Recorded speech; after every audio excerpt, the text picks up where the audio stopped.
김은경의 생생경제. 안녕하세요. 김은경입니다. 세상이 참 빠르게 많이도 변하죠. 올해 변화가 많았던 분야를 들라면은 단연 금융이 아닐까 싶습니다. 얼마 전에는 인터넷으로만 운영하겠다는 인터넷 전문은행 선정이 이뤄졌고요. 기존의 은행권들도요, 이제는 홍채라든지 지문 이런 생체 인증으로 직접 고객들과 만나지 않고 운영하는 경우가 많아질 것 같습니다. 오늘 금요기획은 그래서 인터넷 전문은행 자세하게 짚어보도록 하겠습니다. 김은경의 생생경제 1부 시작합니다.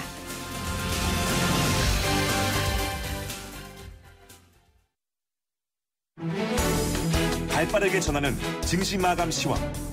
따끈따끈한 오늘의 증시 소식과 함께 심층 분석 시작합니다. 오늘의 증시 분석. 네, 오늘 금요일 증시 알아보겠습니다. NH투자증권의 강현철 투자전략부장입니다. 안녕하십니까? 네, 안녕하십니까? 네, 오늘 시장은 어떻게 끝났나요? 네, 오늘은 코스피 같은 경우는 장중에는 좀 플러스를 유지를 했었는데요. 마지막에 한 2포인트 정도 하락을 했습니다. 예. 다만 이번 주가 이제 미국 출구 전략이라고 하는 기준금리 인상이 있었는데, 기준금리 인상하기 전까지만 해도 코스피가 1920포인트까지 빠졌다가 주중반 이후에 약간 안도랠리가 나타나면서 한 1970선까지 좀 올라왔기 때문에 네. 전체적인 분위기는 그렇게 나쁘지 않았던 것 같습니다. 네, 코스닥은 어땠나요? 코스닥은 사실은 이번 주 주중반 이후 그리고 오늘까지 굉장히 좀 강한 모습을 보이는데요. 오늘도 1.4% 오른 거의 9포인트 정도 튀어오르면서 아까 거래소는 좀 오르다가 오늘 좀 주춤했다 말씀드렸는데 코스닥은 거의 3거래 가까이 2%, 1%대로 급등세를 보인 게 좀 이례적이었습니다. 네. 이번 주 내내 보면은 외국인들이 매도는 하는데 중소형주는 매수를 하는 쪽으로 가면서 아마 코스닥의 매수가 많지 않았나 싶은데 전체적으로 수급 상황은 어땠나요? 네, 수급도 말씀하신 게 맞는 것 같은데요. 예. 외국인들이 오늘도 거래소에서는 1,400억 원, 특히 대형주를 중심으로 주식을 좀 많이 팔았고요. 반대로 이제 코스닥에서는 한 300억 원 정도 주식을 좀 사들였습니다. 그래서 일단은 대형주나 거래소에 대해서는 여전히 외국인들이 좀 보수적인 시각이 있는 것 같고, 코스닥이나 일부 중소형주에 대해서는 어느 정도 좀 약간 선별적인 매수가 일어나고 있습니다. 네. 왜 이렇게 계속 팔까요? 사실은 이제 지금 12월 달인데요. 예. 외국계 같은 경우에는 이제 11월 달에 결산기가 끝나는 데가 좀 많습니다. 그래서 롱펀드라고 하는 길게 투자하는 사람들은 상관없지만 보통 11월에 주식 다 팔거나 아니면 이제 다 정리하고 네. 12월 휴가 갔다가 다시 1월부터 좀 본격적으로 매매를 하기 때문에 왜 파는지는 한국 시장에 대한 약간 뷰가 안 좋은 것도 있겠지만 이번 달은 사실 외국인들이 약간 좀 비수기인 시즌이라 네. 그다지 외국인의 방향성을 갖고 얘기하기가 쉽지 않은 시점입니다. 그렇군요. 근데 간밤에 뉴욕 증시 보면은 아마 국제 유가가 좀 많이 떨어진 것이 또 영향을 줘서 내리지 않았나 싶거든요. 그런 영향도 우리 시장에 있겠죠? 예. 네, 왜냐하면 이제 추구 전략이라고 하는 악재는 좀 걷어난 것으로 보이는데 유가가 계속해서 좀 떨어지고 있고 유가 떨어지다 보면은 이제 주로 중남미나 동유럽에 있는 신흥국 중에 일부가 디폴트 날 수도 있는 게 아니냐 이런 우려감이 되고 있어서 단순하게 지금 분위기는 유가 떨어지는 게 아니고 글로벌 경제 지금 어디가 바닥이냐 또 이러다가 한두 개 누가 또 망할 수도 있는 거 아니냐 이런 우려감이 좀 나타나고 있어서 아마 이제 유가가 좀 바닥을 좀 다져주는 모습이 나와야 시장이 제대로 안정감을 가질 것 같습니다. 어디가 바닥일까요? 유가는요? 근데 사실은 유가는 지금 12월 달이긴 한데 1월까지도 좀 별로 좋지 않은 뉴스가 계속 깔리고 있습니다. 왜냐하면 이게 좋은 얘기인지 나쁜 얘기인지 모르겠지만 미국이 요즘에 생각보다 날씨가 굉장히 좋다. 네. 겨울이 좀 추워야 기름 수요가 좀 많은데 지금 날씨가 거의 20도가 넘어가고 있어서 반팔로 다니는 사람도 있다는 얘기고요. 오, 그래요? 예. 그동안 규제가 됐던 이란이 내년 빠르면 1월이나 2월에 추가로 이제 또 증산을 한다 이런 얘기가 좀 있어서 일단은 생각보다 날씨가 따뜻한 부분 그리고 이란의 이제 추가적인 이제 증산 얘기 이런 게 좀 거치는 2, 3월은 돼야 될 것 같습니다. 그렇군요. 유가 외에는 그러면 오늘 좀 시장에 영향을 줬다라고 볼 만한 변수는 없을까요? 오늘은 사실은 이제 시장의 두 가지 악재 중에 하나였던 미국 기준금리 인상은 약간 수렴이 된 것으로 보이고 전일 미국이든 국내든 유가가 아무래도 급락한 부분이 신흥국에 대한 불안감은 좀 살아있는 것 같습니다. 종목이나 업종별로 보면은 어떤 게 좀 오르고 어떤 게 내리고 했는지 좀 알려주시죠. 전체적으로는 양시장 공유 중소형주가 많이 올랐고요. 네. 그 중소형주 안에서도 제약 바이오 또는 뭐 의료 장비 이런 쪽이 뭐 거래소에서도 거의 2%, 4%, 코스닥에서도 거의 3% 가까이 급등을 했기 때문에 주중 반응부터 나타나긴 흐름이긴 한데 오늘도 제약 바이오는 상당히 좀 강한 모습을 보였습니다. 네, 제약 바이오는 오를 때는 또 확 오르고 내릴 때는 확 내리고 좀 그런 면이 있는 것 같아요. 네, 연간으로는 상당히 좀 탄력적인 모습을 많이 보였고요. 예. 근데 최근에 한 2개월 또는 3개월 동안은 말씀하신 것처럼 좀 급락세를 보였었는데 연말하고 내년 초에 이제 신규로 제품들이 계속해서 나온다라는 그런 뉴스들이 좀 살아 있어서 다시 좀 반등세가 구체화되는 모습입니다. 네, 환율은 어땠나요? 오늘 원달러 환율은 약간 소폭의 움직임을 좀 보였는데요. 크게 시장에 이슈가 되진 않는 모습이었는데 네. 한 1,180원대에서 이번 주 내내 약간 안정화되는 모습이 보이고 있습니다. 그러면은 이 환율에 민감하게 움직일 수 있는 주식들도 그다지 큰 변화는 없었겠네요. 보통 이제 환율이 1,100원이었다가 1,200원 가면은 수출주가 좋을 거라고 생각하실 수 있는데 과거에 보면 환율이 올라가는 것보다 오히려 내려가는 게 그만큼 우리나라 경기가 좋다라는 걸 좀 뒷받침하는 거라 네. 환율이 지금 1,180원, 1,200원 이렇게 올라가는 건 오히려 국내 수출 기업한테 당장 숫자로는 이익이 될 수 있지만 그만큼 대외 경기가 안 좋다. 그래서 원화가 약세다. 이런 식으로 받아들일 수 있어서 업종하고 연결시키는 쉽지 않은 부분입니다. 알겠습니다. 어쨌든 연말까지는 계속 금리 인상만 이루어졌지 불확실성은 여전한 상황이다라고 생각을 해야 될 것 같네요. 네, 그렇습니다. 예, 오늘 말씀 잘 들었습니다. 감사합니다. 감사합니다. NH투자증권의 강현철 투자전략부장이었습니다. 오늘 하루 당신이 꼭 알아야 할 경제 뉴스는 중요한 경제 뉴스를 콕콕 집어드립니다. 네, 오늘의 주요 경제 뉴스 살펴보겠습니다. 비즈니스워치의 김춘동 기자 연결하겠습니다. 안녕하십니까? 네, 안녕하세요. 네. 물가가 많이 낮아서 이제 정부도 좀 끌어올리겠다라는 게 내년도 경제 운영 방향에서도 좀 밝혀졌잖아요. 네네. 실제로 보니까 생산자 물가가 5년 7개월 만에 가장 낮은 수준까지 내려갔더라고요.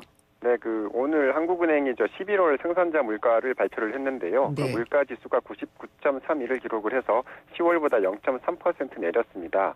2010년 4월 이후에 가장 낮은 수준인데 이 생산자 물가는 2013년부터 하락세를 그리다가 올해 4월부터 3개월간 반짝 올랐는데요. 네. 7월부터 5개월 연속 다시 떨어지고 있습니다. 생산자 물가는 이 국내 생산자가 시장에 공급하는 상품 또 서비스의 가격 변동을 측정하는 통계로 보시면 될 것 같습니다. 그렇죠. 이제 생산자 물가가 나오고 나면 나중에 이제 소비자 물가에도 반영이 되고 네, 그러는데 국제유가가 떨어진 게 아무래도 제일 큰 변수 아닐까요? 네, 국제유가를 비롯해서 이 원자재 가격이 계속 내리면서 네. 이 석탄과 석유 제품의 생산자 물가가 1.9%가 떨어졌고요. 제1차 금속 제품도 2.7% 하락했습니다. 반면에 이 농림수산품은 이 농산물과 수산물 가격이 오르면서 전월보다 1.7% 상승을 했고 신선식품도 5.2%나 올랐습니다. 네. 말씀하신 대로 생산자 물가가 내리면 이 시차를 두고 소비자 물가 하락으로 이어지는데 이 농수산물과 신선식품은 오히려 올라서 이 장바구니 물가가 크게 내려가지는 않을 것 같습니다. 안 내렸어요. 네. 장바구니 담으려면은 더 많은 돈을 써야 되더라고요. 네. 예. 그러면은 앞으로 내년엔 또 어떻게 될지 좀 궁금해지는데, 보험사들 보면은 예정 이율이라는 게 있는데, 네. 이걸 내린다고 하는데, 예정 이율을 내린다는 게 어떤 의미를 갖는 건가요? 예정 이율은 이 보험사가 보험 가입자에게 보장하는 일종의 예금금리 같은 건데요. 네. 이 보험료를 책정을 할 때 기준이 됩니다. 그래서 예정 이율을 0.25%포인트 떨어뜨리면 이 보험료가 평균 7에서 10% 좀 올라가는 효과가 있다고 하는데요. 이 삼성화재와 동부화재, 현대해상 등 주요 손해보험사들이 내년 1월 예정이율을 최저 0.25%포인트에서 최대 0.5%포인트까지 좀 내리기로 했습니다. 아니, 근데 0.25%포인트 내리면은 보험료가 평균 7에서 10% 오른다고 네. 지금 말씀하셨잖아요. 네. 그 이상으로 올라갈 수도 있는 거네요, 그럼? 네, 맞습니다. 내년부터 이 손해보험사들이 판매하는 암보험, 또 건강보험, 어린이보험의 보험료가 최대 30% 오를 것 같은데요. 네. 지난 6월에도 예정이익을 이미 0.25%포인트 낮춘 바 있기 때문입니다. 또 이 사고로 신체상 상해를 입어서 사망이나 치료를 받아야 할 경우에 보험금을 주는 상해보험 보험료도 오르는데요. 네. 특히 이번에 이 연령별로 또 성별로 보험료를 차등화했는데 이 저연령대는 최대 좀 20% 가까이 보험료가 내리는 반면에 네. 50세 이상 고연령대는 최대 30% 정도 오를 것 같다고 합니다. 성별은 뭐가 달라요? 네? 성별로도 지금. 성별 수치는 아직 좀 구체적으로 안 나왔는데, 그럴 될 것 같고, 또 내년에는 이 보험료 자유화가 돼서 실손보험과 자동차 보험료도 오를 것으로 보여서 네. 이래저래 보험료는 다 오를 것 같습니다. 보험료 오르는데 그럼 월급은 오르나요? 올랐으면 좋겠는데요. 그러게 말이에요. 예, 이게 참 이런 것들은 안 오르고 네. 예, 불황형 창업이 크게 늘고 있다고 하는데 아마 어쩔 수 없이 창업하시는 분들이 많지 않을까 싶어요. 네, 맞습니다. 예. 역시 뭐 통계청의 통계를 보니까 지난해 음식 숙박 업종이 7,163개에 달해서 전년보다 20% 가까이 급증을 했습니다. 네. 음식 숙박업은 2012년에 5,193개, 2013년에 6,021개 등으로 좀 빠르게 늘고 있는데요. 특히 상대적으로 규모가 작은 영리법인의 음식 숙박업이 크게 늘고 있다고 합니다. 그 예상보다 일찍 직장에서 밀려나면서 퇴직금으로 치킨집이나 카페 등을 창업하는 사례가 대부분인 것으로 좀 추정이 되고 있습니다. 네. 부동산 임대업도 16%나 늘었는데요. 네. 역시 중장년층이 자격증을 딴 다음에 부동산 그 중개소를 개업을 해서 생업 전선에 뛰어든 경우가 좀 많은 것으로 풀이가 되고 있습니다. 그 임대업이 그러면 중개업이랑 같은 거예요? 네, 포함이 들어갑니다. 그렇군요. 그러면은 이 개인 사업을 하시는 분들 중에 부동산업을 많이 하시는데 내년에 부동산 경기가 올해만큼 화랑이 아닐 수도 있다라는 얘기가 많이 나오잖아요. 네. 그러면 또 다시 부실화될 우려도 없지 않아 있네요. 네, 그럴 것 같습니다. 올해 뭐 이제 부동산이 좀 꺾이고 있는 부분인데 예. 내년에는 조금 더 어려워지지 않을까 뭐 그런 전망이 좀 많은 것 같긴 합니다. 안 좋은 얘기들만 계속 나오는 것 같은데. 그리고 또 기업들의 매출을 보면은 여전히 대기업 쏠림, 결국은 양극화라는 얘기인데 이게 또 심해지고 있는 게 나타나고 있다죠? 네, 그 지난해 기준으로 이 대기업의 숫자가 4,320개로 이 전체 영리법인에서 0.8% 정도를 차지했는데요. 네. 매출은 2,663조 원에 달해서 이 전체 64%에 달했습니다. 1%도 되지 않는 대기업이 전체 영리법인 매출의 3분의 1을 차지하는 구조인데 네. 그 영세업자가 계속 크게 늘고 있긴 한데 이 돈을 버는 건 주로 대기업이다. 뭐 이렇게 좀 이해를 하시면 될 것 같습니다. 이건 어디서 나온 수치인가요? 이것도 통계청에서 통계청에서요? 나온 통계 자료입니다. 점점 그 간극은 벌어지고 양극화는 점점 되고 있고 네. 부동산 가격은 또 조정을 받을 것이라고 얘기를 하는데 중개업이나 임대업에 나서시는 분들 많고 점점 걱정이 되는데요. 여러 가지 좀 치킨 게임이 좀 다 계속 좀 벌어질 것 같습니다. 예, 치킨집 사장님들도 많아지셨잖아요. 또. 네. 그렇죠. 이 국내 주력 산업의 경쟁력을 보니까 우리나라가 이제 경쟁해야지 되는 나라들하고 볼 때 좀 뒤진다라는 분석이 나왔네요. 네, 그 한국경제연구원이 그 우리나라 주력 산업의 글로벌 경쟁력을 비교를 했는데 예. 미국, 일본, 중국과 비교를 했습니다. 그런데 지난해 해운, 전기전자, 화학, 자동차 산업의 매출 증가율과 영업이익률이 대부분 미국과 일본, 중국 등의 경쟁국보다 좀 더 낮은 것으로 나타났습니다. 예. 그 해운업 매출은 지난해 4개국 가운데서 유일하게 줄었고요. 이 전차군단으로 불리면서 한국 경제를 이끌어왔던 이 전기전자 또 자동차 업종의 매출 역시 좀 성장이 정체되고 있는 것으로 나타났습니다. 네. 이 전기전자의 매출 증가율은 2010년만 해도 4개국 가운데 가장 높았는데 이번에는 꼴찌로 밀렸고요. 자동차 역시 해운업과 마찬가지로 4개국 중에서 유일하게 지난해 매출이 줄었습니다. 근데 전기전자 그러면 또 우리나라 아닌가 싶기도 한데 왜 이게 경쟁력이 밀리고 있죠? 스마트폰을 보면 잘 아실 것 같긴 한데 잘 나갈 때 좀 현실에 안주한 영향이 좀 가장 큰 것 같습니다. 중국의 샤오미가 이 저가 휴대폰 시장에 진출을 하면서 네. 경쟁국들은 좀 새로운 시장을 개척을 하는데 한국 기업들은 좀 그다지 못했던 것 같습니다. 또 이 경쟁국보다 이 높은 매출 원가율 또 이 수익성이 하락하고 있는 원인으로 좀 꼽히고 있는데요. 네. 자동차 업종의 매출 원가율은 이 4개국 가운데서 가장 높고 화학 업종은 이 매출 원가율이 미국보다 2배 가까이 높다고 합니다. 예. 그만큼 비용 구조가 비효율적이라는 겁니다. 아니 근데 이렇게 안 좋은 뉴스만 계속 전해주시면 어떡해요? 좋은 뉴스를 좀 골랐어야 되는데요. 네. 그러니까 경쟁력도 떨어지고 있다. 성장도 정체되고 있다.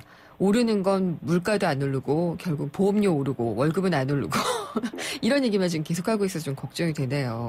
그러네요. 네. 출장 자주 가시는 편인가요? 김춘동 기자님? 예전에는 좀 많이 갔었는데요. 요즘에는 많이 가지는 않습니다. 아, 그렇군요. 네. 근데 사실 출장을 안 가도 업무를 볼 수 있는 기술적인 면들은 많이 개발이 됐잖아요. 네네. 컨퍼런스 콜이라고 하는 화상 전화를 통한 회의라든지 또 뭐 이메일 이런 게 보편화되고 있는데 네. 그래도 전 세계적으로 출장들 많이 다니죠?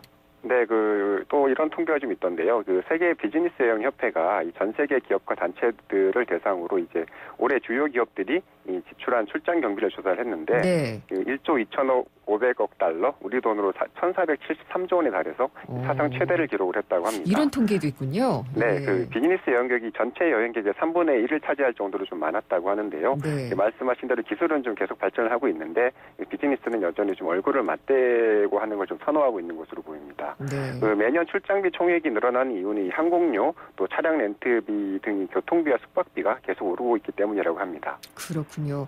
어디 갈 때 가장 출장비 많이 쓸지 이런 것도 좀 궁금한데 나오나요? 그거는 제가 좀 체크를 못했는데 일단 국가별로는 좀 규모가 좀 나오는데요. 네. 미국이 지난해 출장비로만 2,880억 달러를 썼다고 하는데 미국 기업의 63%는 올해의 출장비를 늘렸고요. 내년에도 더 늘릴 계획이라고 합니다. 미국 기업들은 어디로 그렇게 출장을 갈까요? 그렇죠. 네. 중국도 출장비가 가파르게 늘고 있는데 2000년에 320억 달러에서 작년에는 2,610억 달러로 늘면서 연평균 증가율이 16%에 달했다고 합니다. 이르면 이 내년에 중국이 출장비 순위에서 미국을 좀 추월해서 출장비 세계 1위가 될 것 같다고 하고요. 별게 다 중국이 1위군요, 이제. 네. 한국은 지난해 320억 달러, 약 38조 원을 출장비로 지출을 해서 브라질과 함께 세계 7위에 올랐는데 GDP 순위는 세계 11위권이니까 경제 규모에 비해서 출장을 많이 간다. 이렇게 보시면 될 것 같습니다. 그럼 기업하시는 경영자분들이 이 방송 들으시면은 출장 줄여야겠다 이런 생각하시지 않을까요? 그럴 수도 있겠네요. 네, 경상 비용을 줄이자 막 이러면서 그럴 것 같다는 생각도 좀 드네요. 전기 장판, 전기 방석, 사실 저소득층 같은 분들은 난방비 때문에 이런 거 이용하시는 분들 꽤 많거든요. 네. 근데 이 전기용품에 대해서 또 리콜 조치가 이루어졌다는 그런 얘기가 있네요. 네, 국가기술표준이 180개 전기용품의 안전성을 조사를 했는데요. 이 중에서 26개 제품에서 결함을 발견을 해서 전량 리콜 명령을 내렸다고 합니다. 특히 19개 제품은 주요 부품을 고의로 변경한 것으로 드러나서 이 제조사와 수입 판매업자에 대해서 형사고발 조치까지 취했다고 합니다. 뭐가 결함이었나요? 온도 조절기나 전류 퓨즈 등의 주요 부품을 인증 당시와 다르게 변경한 경우가 대부분이었는데요. 인증만 받고 값싼 부품으로 좀 갈아치운 겁니다. 네. 또 이 전기 방석과 전기 장판은 부적합한 부품을 써서 온도가 좀 지나치게 올랐고요. 전기 매트와 전기요는 소비 전력을 허용치보다 낮게 표시한 경우가 있었습니다. 또 이 크리스마스 트리용 조명기구 2개 제품은 감전사고 위험이 있는 것으로 나타났는데 이 리콜 제품에 대한 정보는 국가기술표준원 제품안전정보센터 홈페이지에서 확인을 할 수 있다고 합니다. 네, 잘 들었습니다. 감사합니다. 네, 감사합니다. 비즈니스워치의 김춘동 기자였습니다. 올겨울은 르노 삼성 자동차를 구매하는 분들에겐 봄입니다. 봄처럼 기분 좋은 혜택. 르노 삼성 자동차 고객 누구나 취득세 100만 원 지원부터 밸류박스 조건 36개월 무이자 할부까지. 12월 한 달 놓치지 마세요. 르노 삼성 자동차. LPG 일부 차종 제외. 자세한 내용은 전 시장에서 확인하세요. 생생경제 1부 함께 하셨습니다. 잠시 후 생생경제 2부 이어지는데요. 경제의 트렌드를 엿볼 수 있는 경제신간, 그리고 오늘은 또 영화로 보는 경제영화관이 준비가 돼 있죠. 경제신간에서는 하루 1%라는 신간이 있습니다. 내년 한 해를 시작하고 설계하는 데 도움이 될 수 있는 책이고요. 경제영화관에서는 이게 10년 전에 개봉을 했다가 다시 재개봉한 영화라서 엄청나게 또 인기를 끌고 있던데 이터널 선샤인. 최신 효과에 대해서 짚어보도록 하겠습니다. 잠시 후 생생경제 2부에서 뵙겠습니다.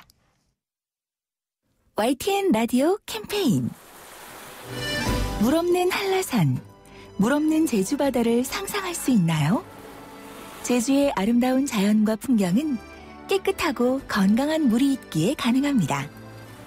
제주를 아름답게 만들어주는 건강한 물은 우리의 몸과 마음도 아름답게 만들어줍니다. 건강한 몸과 마음을 지키는 일. 아름다운 물을 사랑하고 지키는 일에서부터 시작됩니다. YTN 라디오 아름다운 물 캠페인은 제주특별자치도 개발공사와 함께합니다. 우리 경제의 민낯을 한꺼풀 벗겨보는 경제 뉴스. 경제를 위한 새로운 시각. 김인경의 생생경제. 네, 김은경의 생생경제 2부 시작하겠습니다. 매주 금요일 시작은 다 아시죠? 경제상식 퀴즈로 시작을 하는데요. 오늘의 퀴즈입니다. 인터넷 전문은행을 비롯해서 핀테크, 금융과 IT의 결합의 성공을 위해서 반드시 필요한 것은 보안이라고 할 수가 있습니다. 그러니까 서로 이제 얼굴을 맞대지 않게 되잖아요. 이 비대면 금융거래에서 안전하고 또 명확하게 본인을 확인하기 위해서 보통 생체 인식 기술을 많이 이용을 하고 있습니다. 이때 이용이 되지 않는 신체 부분을 골라주시면 되는데요. 그러니까 생체 인식이 되는 거 말고 안 되는 걸 보기 위해서 골라주시면 됩니다. 보기 드리겠습니다. 1번 지문, 2번 홍채, 3번 손톱입니다. 뭔가 좀 이상한 게 하나 있죠. 그거 골라주시면 되거든요. 1번 지문, 2번 홍채, 3번 손톱입니다.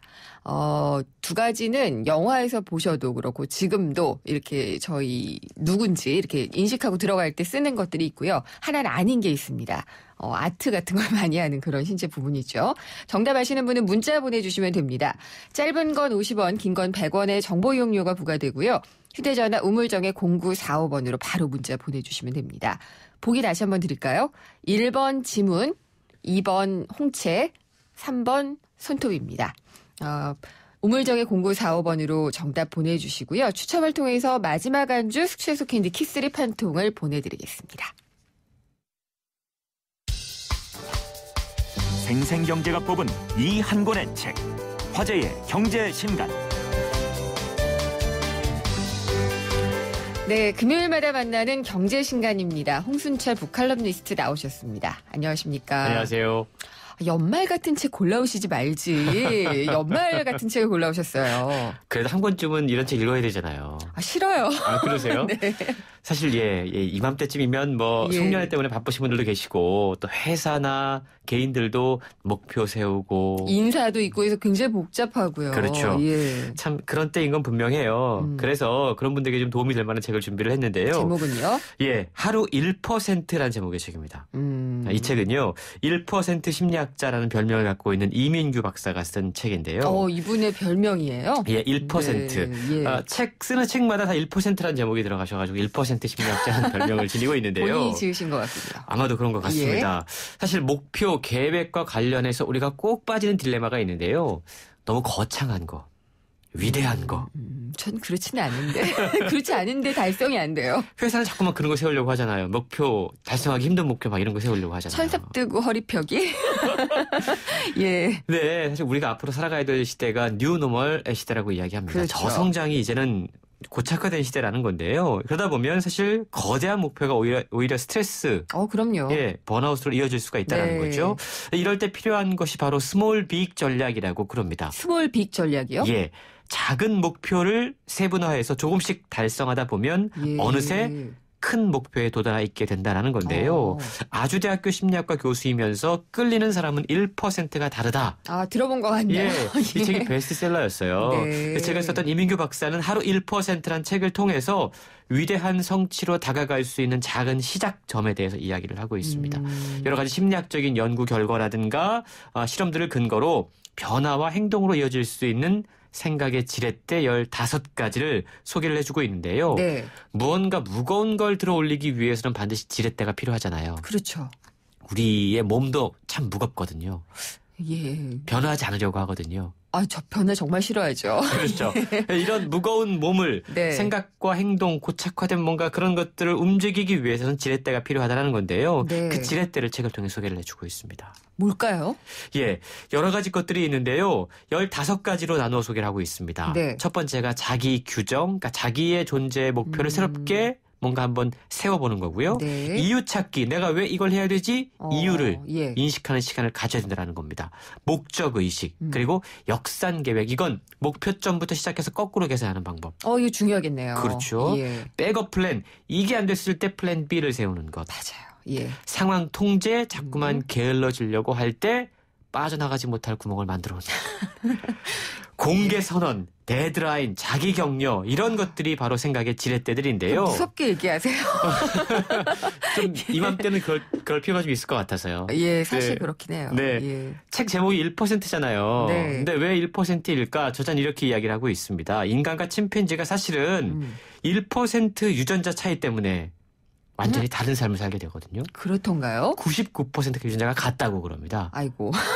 그러니까 1%가 얼마나 중요한지를 예. 우리가 알 수 있는 정말 중요한 이유인데요. 네. 거창한 차이가 아니라 1%의 작은 차이에 의해서 위대한 변화가 생겨날 수 있다는 건데요. 이 책이 무엇보다 참 우리에게 공감 있게 다가오는 이유는 10대부터 60대까지 이르기까지 저자가 진행했던 변화를 위한 실행력 증진 프로젝트라고 하는 게 있었다고 그래요. 네. 여기에 실제 일반인들이 참여를 했었는데 그분들의 생생한 증언들이 함께 소개가 되고 있기 때문인데요. 이분들이 실제로 작은 시작을 통해서 스몰 빅 전략을 실천했고 네. 그렇게 해서 자기가 원하는 목표에 다가갈 수 있었다라고 책을 통해 고백을 하고 있습니다. 점점 궁금해지는데 책의 내용 한번 들어보겠습니다.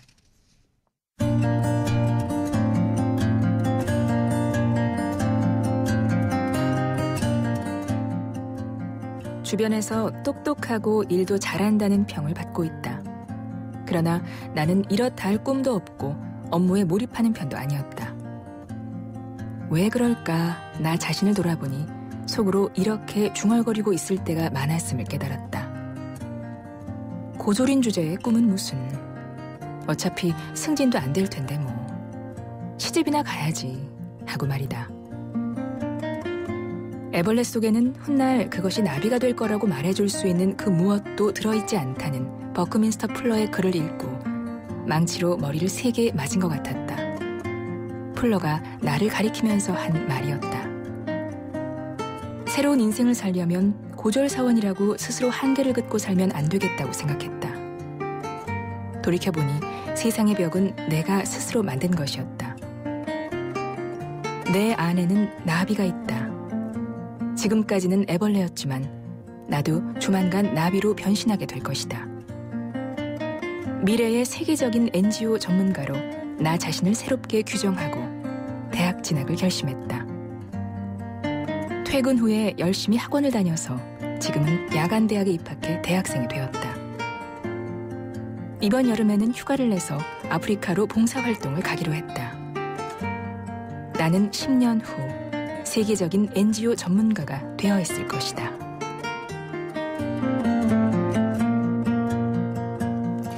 애벌레가 뭐 나비가 된다 이러니까 옛날에 그 꽃들에게 희망을인가요? 그럼요. 네, 네. 그 정말 좋았던 책인데. 떠오르죠. 예. 예. 그게 이제 굉장히 발전해 나가는 모습을 그려주잖아요. 맞습니다. 여기서도 그런 내용이 비슷하네요. 그렇죠. 예. 뭔가 조그마한 발전, 그러니까 자기의 가능성이 있음에도 불구하고 사실은 자기 규정을 하지 않으면 자기의 어떤 존재 가치를 스스로 입증하지 않으면 성장과 발전이 없다라는 것을 보여주는 낭독이었거든요. 맞아요. 어디로 가야 될지 모르고 그냥 그렇죠. 거죠. 예. 왜냐하면 인간은 분명히 의미 찾기를 해야 되는 존재예요. 맞아요. 이유가 있어야 됩니다. 네. 그래서 어떤 리더가 부하 직원한테 무언가를 지시할 때도 그냥 일방적으로 지시하고 통제하고 해라라고 이야기하기보다는 이게 오히려 반감을 일으키거든요. 그러니까 이유를 예. 찾을 수 있도록 만들어줘야 된다는 겁니다. 그러니까 그게 제일 중요한데 일단 내 해라라는 게 조직 문화의 또 어떤 미덕이랄까요? 그러니까 말이에요. 이게 참 문제죠. 예, 이유 찾기가 중요한 이유에 대해서 네. 세계적인 베스트셀러 어린 왕자를 쓴 생텍쥐페리가 이런 이야기했다고 그럽니다. 배를 뭐라고요? 만들고 싶다면 네. 사람들에게 일을 분담시키지 말아라. 오, 대신 그들로 하여금 바다를 동경하도록 만들어줘라. 정말 멋있는 말을 하셨군요. 예, 생텍쥐페리가 이런 얘기까지 했는데요. 배를 만들어라. 네가 이거 하고 네가 이거 하고 막 분담하지 말고요. 네네. 바다가 얼마나 아름다운지 그곳에 가면 얼마나 로맨틱한지 네. 이런 것들을 막 보여주면 스스로 알아서 하죠. 배를 만들게 된다라는 거죠. 저자는 조직의 리더뿐만이 아니고 개인들도 네네. 내가 왜 오늘 하루를 열심히 살아야 되지? 예. 내가 왜 내년을 열심히 살아야 되지? 라는 자기만의 이유 찾기를 하는 시간을 하루에 1% 15분이거든요. 네, 15분. 네. 투자해야 된다라고 이야기를 하고 있습니다. 굉장히 좋은 말이라서 제가 여기 좀 빠져 있었어요. 예, 배를 만들어라고 맨날 얘기를 하죠, 다들. 너 이거 치워라. 엄마는 계속 그렇게 잔소리하고. 그렇죠. 왜 치우면 좋은지. 예, 깨끗한 집을 보여주면 되는 거군요. 예. 네, 시작이 반이라고 하지만 항상 시작은 해요. 그래서 저도 작심삼일이니까 3일마다 작심을 하면 되지 않느냐 이런 생각을 하고 한 해를 또 시작하고 그러시면 잘 안 되거든요. 그래서 제가 이 얘기를 해드리려고요. 사실 많은 분들이 작심삼일합니다. 네. 결심하고요. 계획 세우는데요. 또 하고 또 하기도 해요. 예, 결국은 도로 아미타불인 경우가 많거든요. 그래서 진정으로 변화를 원하는 사람들 몇 가지 자기의 결박들을 해야 됩니다. 어떤 결박이요? 저자는 책을 통해서 상황 통제라는 자기 결박의 도구를 소개를 해주고 있는데요. 네. 실제로 한 소설가의 이야기를 소개를 해주고 있습니다. 위대한 소설가 빅토르 위고. 네. 이분 레미제라블 썼잖아요. 네, 그렇죠. 근데 이분이 소설가임에도 불구하고 참 사람들과 어울려서 술 마시고 노는 걸 정말 좋아했다고 그럽니다. 그러니까 소설을 쓰셨겠죠. 네. 그런데 꼭 글을 써야 되니까 글 쓰는 시간을 의무적으로 가져야 되니까. 맞아요. 앉아 있어야 되죠. 자기가 글을 써야 될 때는 옷을 다 벗었다고 그래요. 정말요? 벗어서 타인에게 주고 내가 언제까지 글만 써야 되니까 절대 옷 갖고 오지 말라. 그러니까 변화가 얼마나 어려운지를 안다면 이런 것들을 세울 수 있어야 된다는 건데요. 앞서 제가 플랜 B가 있어야 된다고 말씀을 드렸어요. 많은 분들이 나 매일 월수금 아침에 일어나서 1시간 혹은 30분 조깅을 해야지라는 계획들을 세우거든요. 연초에. 근데 꼭 그런 계획을 세우면 아침에 비가 와요. 그렇죠. 내일 비가 온다 이런 그렇죠. 예고도 그러면 있고. 속으로 아싸 이렇게 하거든요. 이럴 수 있는 것들을 미리 통제를 해야 한다는 겁니다. 상황 통제. 그래서 만약에 운동하기로 했는데 비가 온다면 어떻게 해야지 라고 하는 플랜 B까지 세울 수 있는 사람이야말로 진정으로 변화를 원하는 사람이다. 우리는 원래 핑계대기에 익숙한 존재이기 때문에 스스로 핑계를 댈 수 없도록 미리미리 장치를 만들어야 된다라고 또 제 저자는 이야기를 하고 있습니다. 계속 혼나는 것 같은 느낌이 드는 건 왜일까요? 네, 어쨌든 그럼 내년도 이제 얼마 남지 않았는데 하루 1% 씩이라도 좀 실천할 수 있는 자신만의 규칙을 정해야 될 것 같네요. 그렇습니다. 저자가 이런 이야기 하는데 의욕이 없어서 시작하는 게 못하는 게 아니라 시작하지 않기 때문에 의욕이 생기지 않는 것이다. 이것도 저를 혼내는 말 같고요. 일단 시작하면 그것이 계기가 돼서 계속하게 되고 좋아하게 된다고 그럽니다. 이걸 심리학에서 작동 흥분 이론이라고. 맞아요. 이런 거 있어요. 그렇죠. 그리고요.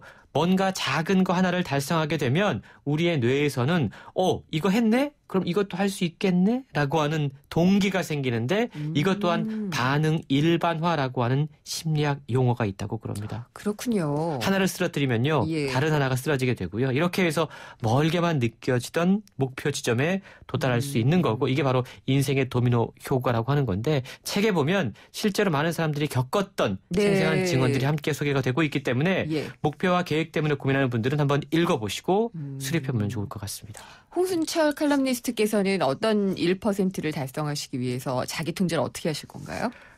또 갑자기 저를 물어보시니까 또. 시간이 조금 남아서 여쭤봤는데 1%를 위해서 통제 잘 하실 것 같아요. 스스로 열심히 한번 자기 결박의 계약서를 한번 써보겠습니다. 좋은 새해 맞이하시기 바랍니다. 네, 감사합니다. 홍순철 북칼럼니스트였습니다.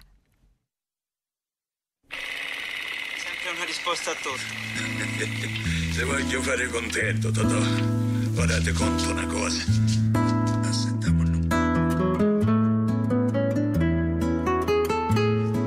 네, 이번에는 영화 속에서 경제 이야기를 찾아보는 시간이죠. 경제영화관 경향신문의 박병률 기자가 전화 연결돼 있습니다. 안녕하십니까? 네, 안녕하세요. 오늘은 어떤 영화인가요? 네, 오늘 금요일이니까 아마 내일 연인들 데이트도 많이 하고 할 것 같은데요. 배 아픈데요? 오늘은 이런 연인들에게 권하고 싶은 영화를 하나 골라봤습니다. 미셸 공그리의 이터널 선샤인입니다. 정말 좋아했던 영화고 이게 10년 전쯤에 개봉을 했었다가 재개봉한 거죠. 맞습니다. 최근에 10년 만에 다시 재개봉을 했는데요. 최근에 보면 이런 재개봉 영화들 좀 심심찮게 나오고 있습니다. 그만큼 좋은 영화라는 얘기고요. 또 영화 시간이 지난 뒤에 또 보면 또 음미할 게 훨씬 더 많아지는 좀 그런 영화입니다. 몇 번 보셨어요? 전 한 4번 정도 본 것 같습니다. 4번 보셨어요? 네. 그렇구나. 근데 여기 보면은 남자 주인공이 우리가 네. 정말 웃겨하는 그 짐 캐리잖아요. 맞습니다. 예, 근데 짐 캐리가 굉장히 고뇌하면서 등장을 하는데 네. 왜 고뇌하고 힘들어하는지 내용을 좀 설명을 해주시죠. 네, 이 영화 여자 또 주인공은 케이트 윈슬릿이. 네, 멋지죠. 예. 기억을 지워주는 회사 라쿠나사가 있습니다. 네. 이 짐 캐리, 즉 조엘은 이곳에서 여자친구인 클레멘타인의 추억을 지우고 싶어합니다. 네. 여자친구가 헤어지자 이런 말을 하고 나니까 이 여자친구에 대한 분노 그리고 이제 그런 괴로움을 잊기 위해서인데요. 처음에는 이 추억 쉽게 지울 수 있을 것 같았는데 하지만 막상 지우기 시작하니까 쉽지 않습니다. 네. 그녀와 겪었던 사랑스러웠던 기억, 아름다운 추억 도련해 나갈수록 너무 아픈데요. 그러면서 이제 지우기 싫다 이렇게 막 저항을 합니다. 네. 이제 만약 내 머릿속에서 그녀를 지우면 나는 과연 새로운 사랑을 할 수 있을까? 이런 고민을 하게 하는 그런 영화입니다. 안 지우려고 그러니까 이 클레멘타인 기억도 잘 안 지워지고 막 이러잖아요. 그렇죠? 네. 네. 이 기억을 지워주는 회사가 있다는 존재가 참 괜찮은 아이디어긴 한데. 근데 영화에서 보면은 니체의 명언이 등장을 해요. 네. 예. 망각한 자는 복이 있나니 자신의 실수조차도 있기 때문이다. 좋은 말입니다. 네, 이게 아주 망각에 대해서 아주 예찬을 하는 그런 영화인데 이 영화 사실 반전이 있죠. 나중에 기억을 다 지웠는데 조엘이 다시 클레멘타인을 만나죠. 그러니까요. 예, 완전 그녀에 대한 기억이 하나도 없는 상태에서 다시 옛 여인을 만났을 때 과연 우리는 사랑을 할 수 있을까? 상당히 재밌는 영화였던 것 같습니다. 박병일 기자가 참 사랑 영화 좋아하는 것 같아요. 그렇죠? 네, 영화 속에서 그러면은 사랑 얘기 말고 경제 얘기를 좀 얘기를 해주시죠. 네, 이 영화 속에서 보면 이제 라쿠나사가 이제 담당 의사가 이 조엘의 머릿속 기억을 지우게 되는데 가장 최근 기억부터 이렇게 지웁니다. 치매 때도 그렇다고 하는데 그렇죠? 네. 예. 이제 클레멘타인과의 추억은 가장 마지막에 그녀를 봤던 기억부터 이제 삭제가 되는데요. 그러면서 이제 또 나중에 서로 지교하던 모습, 그다음에 한창 좋아하는 때 모습, 그리고 첫 만남 순으로 이렇게 하나씩 삭제가 됩니다. 왜 이렇게 이 회사는 이 첫 기억부터 지울까? 가장 마지막 최신 기억부터 지울까? 이 심리학에서는 최신 효과라는 게 있습니다. 즉 그 가장 나중에 제시된 정보. 즉 가장 최근에 입력된 정보가 가장 잘 기억되고 머릿속에 남아있는 현상인데요. 네. 오늘은 바로 이 최신 효과에 대한 이야기입니다. 근데 이거는 당연한 거 아닌가요? 효과로까지 얘기할 만큼 얘기가 되는 건가요? 네. 이게 말씀하신 일상에서 우리가 항상 겪는 일이 그렇죠. 예. 네. 일주일 전보다는 어제 일이 더 기억이 생생하고 한 달 전 일보다는 또 일주일 전 일들이 더 잘 기억나는데 왜냐하면 이제 이런 것을 연구하는 이유가 이런 효과들을 분석을 해야 우리가 어떤 경제적인 판단을 할 때 왜 그런 판단을 할까 그리고 혹시 어떤 착각이 없을까 이런 것들을 저희가 알 수가 있기 때문입니다. 근데 사실 이런 현상이 생기는 이유가 바로 이제 우리 뇌의 저장 창고에 이게 한정이 그러니까 용량이 한계가 있기 때문인데요. 지워야 되죠. 네, 앞에 있는 것을 지우면서 계속 새로운 것이 더 지쳐지는 겁니다. 근데 사실 이런 부분들은 컴퓨터랑은 완전 다르죠. 예, 컴퓨터 하드디스크 같은 경우는 과거부터 계속 채워지고 나중에 기억 용량이 채워지면 새로운 것이 안 채워지는데 인간의 뇌는 과거께 지워지면서 새로운 게 계속 채워지고 그러면서 우리가 이 부족한 뇌지만 계속해서 쓸 수 있는 그런 이유가 되는 겁니다. 네. 그러면은 이 최신 효과를 좀 일상에서 약간 좀 더 극적으로 설명을 해 주실 수 있을까요? 네, 우리가 이런 게 있죠. 만약에 어떤 이제 식당에 갔는데 되게 맛도 없고 서비스도 불친절하고 정말 기분이 나쁜데 딱 계산을 하려고 하는데 주인이 정말 미안하다. 오늘 내가 바빴다. 그러면서 가게까지 깎아준다든가 이러면 그 앞에 있던 인상들은 다 지워지고 그 식당에 대한 인상들이 완전히 이제 달라지는 그런 경우가 있습니다. 또 우리가 친구 간에 혹은 이제 연인 간에 싸움을 하거나 심각하게 싸우는데 그러면서 약간 이제 시간이 지나고 나면 점점 화가 이제 가라앉기 시작하죠. 그러면서 이제 일정 시간이 지나면 우리가 다시 화해를 할 수 있는 그런 기회를 주기도 하는데 이것이 바로 이제 최신 효과의 힘이다 이렇게 말씀을 드릴 수가 있을 것 같습니다. 계속 과거를 잊으니까 가능한 이야기죠. 제가 안 잊어서 뒤끝이 장렬하나 본데요. 그런 것 같다는 생각이 좀 들어요. 저는 이제 식당 주인이 계속 그렇게 하고 미안하다 그래도 다시는 안 가야지 막 이런 생각을 이렇게 재차 강조해서 하거든요, 스스로. 네, 그럼 그것도 계속 미안하다면 좀 바뀔 것 같아요. 그럴까요? 예. 네. 근데 실패나 고통이라든가 이런 것들을 겪게 되면은요, 정말 최신 효과가 절실하기도 해요. 네, 맞습니다. 예. 우리가 이제 새로운 일을 하려면 그 전에 있던 고통, 실패를 잊어야만 이제 새로운 일을 할 수가 있을 것 같습니다. 어떤 경우 보면 아주 이제 지독한 첫사랑 실패하고 나서 난 다시는 사랑 안 해. 이런 사람들이 네, 시간이 지나서 또 다른 어떤 사랑을 찾는 것. 바로 이런 이제 최신 효과가 있기 때문이고요. 예. 우리가 뭐 사업을 할 때도 비슷한 것 같습니다. 사업을 할 때, 우리가 한번 망한다든가 이랬을 때, 그때는 정말 죽고 싶고 너무너무 어렵지만 또 그 고비를 넘고 나면 다시 힘을 내서 일어서는 경우가 있는데요. 네. 이런 재기를 할 수 있는 힘, 이게 바로 최신 효과 때문이다. 이렇게 설명할 수가 있을 것 같습니다. 네, 잘 기억해놔야겠네요. 근데 단점도 있을 것 같은데 네. 사람이라는 게 또 실수를 반복하는 게 또 인간이잖아요. 그렇습니다. 이 예. 단점으로 보면 우리가 까먹기 때문에 네. 실수나 우리가 반드시 기억해야 될 잘못을 또다시 반복하는 그런 원인이 되기도 합니다. 다시는 그런 일 안 할게요 해놓고 나중에 지나면 또 그 다짐을 하죠. 까먹고 예. 똑같은 일을 하는데 사실 우리 경제 분야에도 보면 이런 일이 많이 일어나죠. 1929년 대공황 때 우리가 너무 자유방임했다. 이런 반성을 했었는데 한 또 뭐 7, 80년 지나니까 또 우리가 다시 신자유주의를 신봉을 하면서 또 자유방임주의를 가다가 2007년 그 금융위기를 맞게 됩니다. 당시에는 뭐 탐욕이 위험하다 이렇게 또 절절히 느껴놓고도 네. 시간이 또 조금만 지나면 또 변하는데 이렇게 계속 금융위기라든가 같은 경제적 위기가 반복되는 것들도 따지고 보면 항상 같은 실수를 우리가 좀 반복하는 그런 모습들이 있는 것 같습니다. 이것도 최신 효과로 설명을 해 보시는군요. 마음이 변한다라는 것, 그래서 자꾸 이제 초심을 잃지 마라라는 말이 나오는 것 같은데 네. 이것도 어떻게 보면 최신 효과로 설명할 수가 있겠네요. 그렇습니다. 우리 처음 입사할 때 무조건 저만 뽑아주시면 온몸을 다 불살라서 열심히 하겠습니다. 이랬던 사람이 한 3, 4년 지나고 나면 우리 회사 별로다 하면서 막 이제 개론도 피우고요. 초심을 잃는 경우가 많죠. 또 연인들 사귈 때 너밖에 없다. 그래가지고 힘들게 이렇게 고백을 해놓고 시간이 지나면서 슬슬 또 마음이 달라지고 심지어 이제 바람까지 피우는 현상. 이런 것들도 어떻게 보면 최신 효과의 부작용이다. 이렇게 말씀을 드릴 수 있을 것 같습니다. 그러면은 새로운 것의 매력이 헌 것보다 더해서인가요? 그렇죠. 예. 전 계속 열심히 하는데. 그렇군요. 이 최신 효과의 반대 개념도 있죠. 네, 그 초두 효과라고 있는데요. 예. 사실 이 초두 효과가 또 경제 쪽에서는 또 많이 얘기가 됩니다. 과거의 것은 우리가 당연히 잊어야 되는데 희한하게 맨 첫 번째 만나는 것에 대해서는 또 인간들이 또 기억을 또 잘하게 됩니다. 이것도 역시 이제 우리 뇌가 한계가 있기 때문인데 우리가 그 전에 겪지 못했던 새로운 것을 보게 될 경우에 뇌가 상당히 긴장을 하면서 이걸 잘 기억하려고 한다고 합니다. 그래서 우리가 보면 처음 가보는 길이라든가 처음 입학할 때 혹은 첫사람을 만났을 때 잘 기억을 하게 되는데요. 그게 바로 이제 이 초두 효과입니다. 이른바 첫인상 효과라고도 합니다. 그렇군요. 그러면은 이 최신 효과는 우리가 좀 살펴봤고 초두 효과는 일상에서 어떤 면들로 찾을 수가 있을까요? 네, 우리 어떤 사람들 처음 만났을 때 저 사람이 첫인상을 딱 기억하는 건데 또 사실 첫인상 기억하는데 이게 1초가 안 걸린다 그러거든요. 0.0017초 정도 걸린다 그러는데 어떤 사람에 대한 첫인상이 생기면 계속 이제 그 첫인상을 중심으로 사람을 판단하게 되는 그런 경우가 되게 많습니다. 그리고 이제 스포츠 같은 경우 보면 이 처음에 봤던 야구팀, 야구 선수가 좋아가지고 계속 그 팀이 편이 되는 경우가 있습니다. 맞아요. 그거는 맞는 것 같아요. 네, 그것도 초두 효과가 되게 강렬하고요.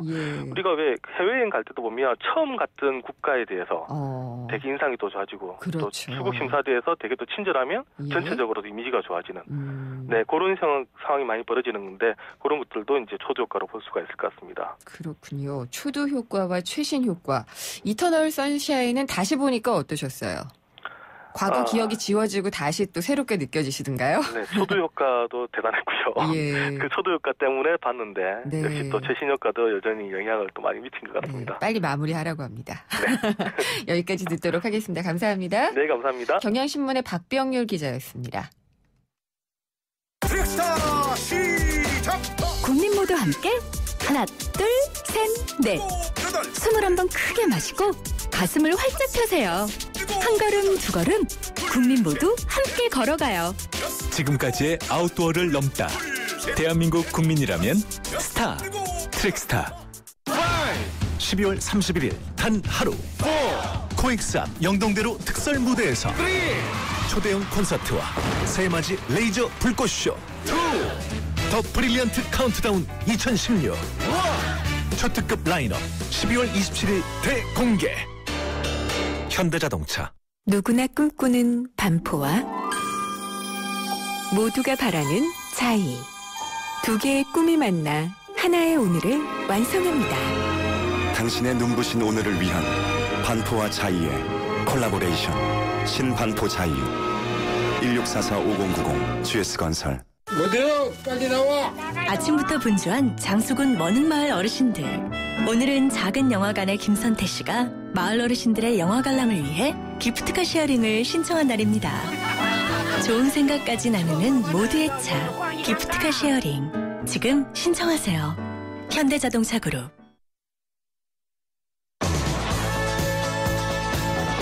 김은경의 생생경제 2부 포스코 그리고 마지막 안주 숙취해소 캔디 키스립과 함께 있습니다. 잠시 후 3, 4부 금요기획 이어집니다. 올해 인터넷 전문은행이 선정이 됐죠. 본격적으로 새로운 금융시대가 열린다라고 볼 수가 있을 텐데요.